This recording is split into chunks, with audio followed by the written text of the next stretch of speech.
welcome back to another video. Today we're going to be doing this very cutesy pink to white ombre almond nail set. We already prepped our nails, cut the cuticles, and applied the tips, so we're going to start by adding the white at the bottom half of the nail. I barely use the white acrylic powder. I noticed a complete difference compared to my nude acrylic powders. It picks up so much differently, and I actually postponed doing this full set. In this clip I had a completely different set of nails on, but luckily my middle one kind of came off on my non-dominant hand, and when I did this design it completely made me do a complete U-turn. That set lasted about a week before I decided to change my hands entirely. We're going to be completely covering the tips of the nails with white, and we're going to start applying that pink at like the apex area of the nail, which is where the nail tip and my natural nail meet. But now we're going to be putting the white on all 10 of my fingers before shifting to the pink. And if you've been following us for a minute, you know that I used to despise doing ombre, and I honestly think that I have not had the right nudes or the right colors that go with the pink nudes that I had. I've tried orange, I've tried polish, I've tried foils. They all looked ugly to me, and it wasn't until I took the courage to go again and make white with pink. It wasn't until someone said to me like, oh yeah, your nails give grown woman. And I didn't think of that because I loved almond as a shade. Like I said before, I was gonna do almond, but something about a square nail, it was calling my name when the tips were on, and I couldn't resist doing square on myself. But I just didn't like the way my Frenchies came out in the previous set before this. I've actually been doing my nails for a couple of months now, and what made me do it was this client had told me that her nail had popped off, and I immediately I redid her nail, of course, but this sent me to challenge myself to see what I could do with my nails.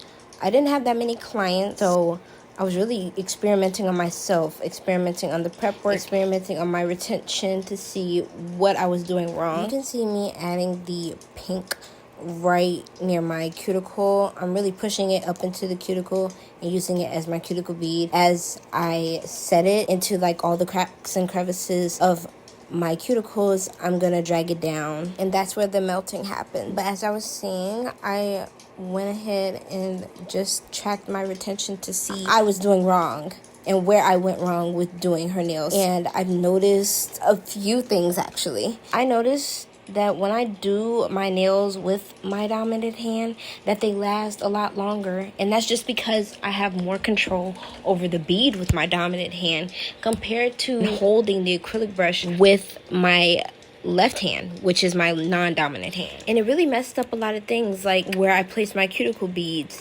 You're not supposed to place the cuticle beads and flood the cuticles too high up on the skin or the cuticle. That could lead to lifting, and I noticed that a lot with my right hand. I had a lot of lifting issues. Nails would kind of come off, and that was because I wasn't applying the acrylic right. There was also other things like debris that may have gotten on my nails that have affected the retention. And recently, I'm now noticing how rough I am with my nails, especially when I'm showering or handling certain things. I'm treating my nails like they're tools and my nails as if they weren't long. And as a nail tech, I have to practice when I'm preaching. That's number one. And for two, that just shows how this is the perfect nail length and shape for me and my lifestyle, which is something that you should always consider when going to the nail salon. What your lifestyle is. It will honestly be a pain paying for something that you can't even use. Which is crazy because I do braid hair. I braid my own hair and I braid other people's hair. I don't need those long extendo nails because I still have a job at the end of the day. But I been struggling having my nails long and grow out, my natural nails. So I was thinking maybe later on in the future I could do like a builder gel tutorial once I figure out how to manipulate that material. I've been growing out my nails and I've been using acrylic on my nails for multiple months during that challenge, and they've grown so long I feel like once they get to the length that I truly want, I can move on to a different material to practice with, which is builder gel. Is normally used as normally called construction gel, but it comes in this jar. It moves just as much as acrylic when uncured, and you build the apex similarly like acrylic. I've done builder gel application on my practice hand, but never on myself. I know how to manipulate the product, but it's completely different when you're doing it on myself. The acrylic that I'm using is both by D&D. The white is number 156 and the pink is 142, and I need to re-up on that because that's my favorite pink to use because it looks the most natural. The pink that I'm warming up to, 270, is a bit too harsh. It's like a bubblegum pink, and I'm not feeling that. I did have a press-on nail business, and I was doing mostly Frenchies in my designs.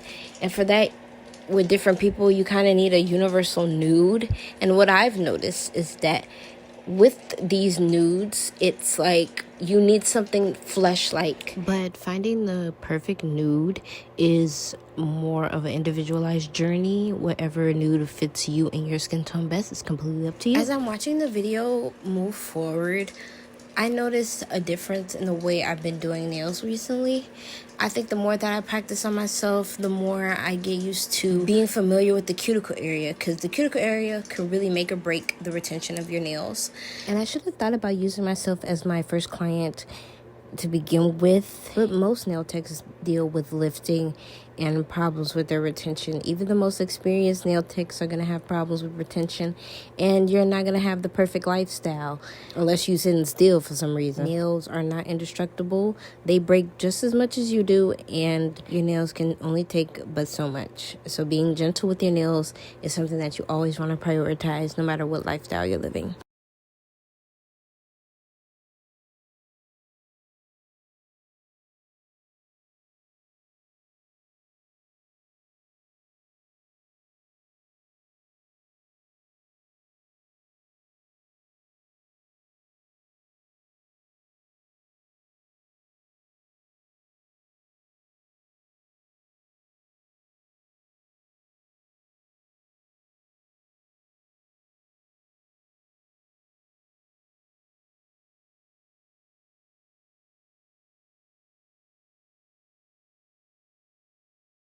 And this is how my left hand came out.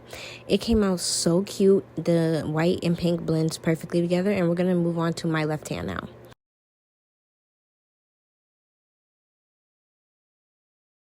And you can see me struggling right here using my left hand. You can honestly see how bad I'm struggling using my left hand to apply this acrylic to my right hand. And watching it back feels just as weird.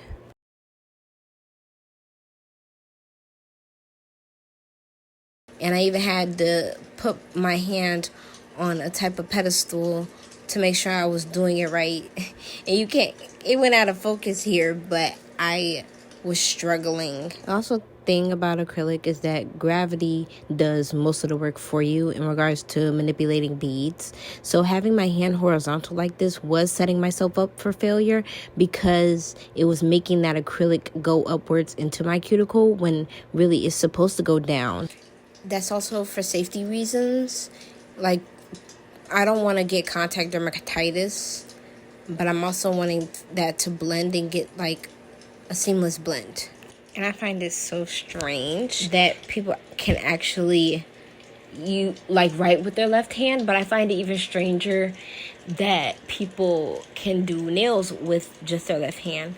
My salon manager, she only does nails with her left hand, and she's a pro at it. It's just so interesting seeing other nail techs in their process. And I think that's the one thing I like about nails is that there's not just one way of doing something.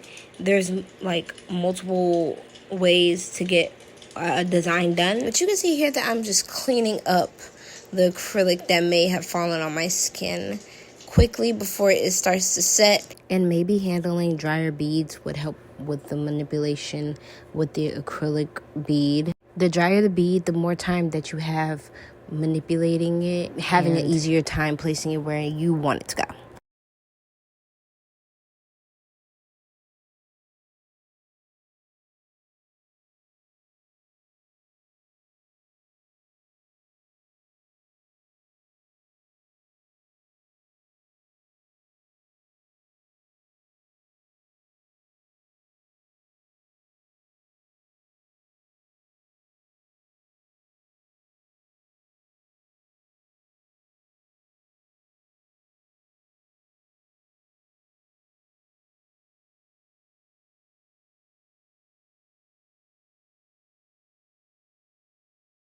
Another tidbit that I would suggest newer nail techs to do is not fully dip your brush into the monomer. Don't.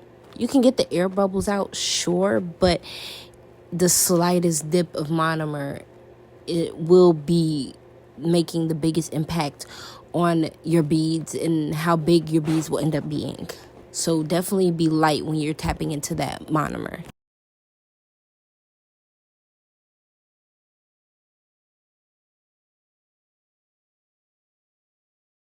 Also, drop video ideas in the comment section and let me know if I'm yapping way too much, because yes, this is a sit down tutorial of teaching you how to do these nails, but I'm also like just talking about other stuff too.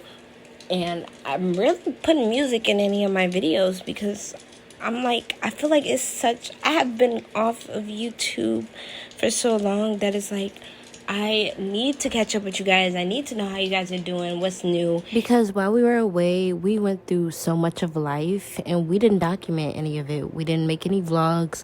And when we did, we never had the chance to post them, which seemed a lot and a bit unfair to you guys as well when you watch my videos. I'm sure a lot of you watch my videos when you're bored or you need some type of entertainment.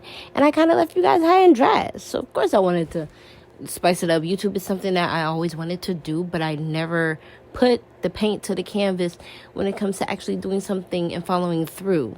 So yeah, I hope 2026 brings new adventures that I get to document for you guys, and I hope that this community just keeps on growing, because I have so much more knowledge to share while I was away that could be great video ideas.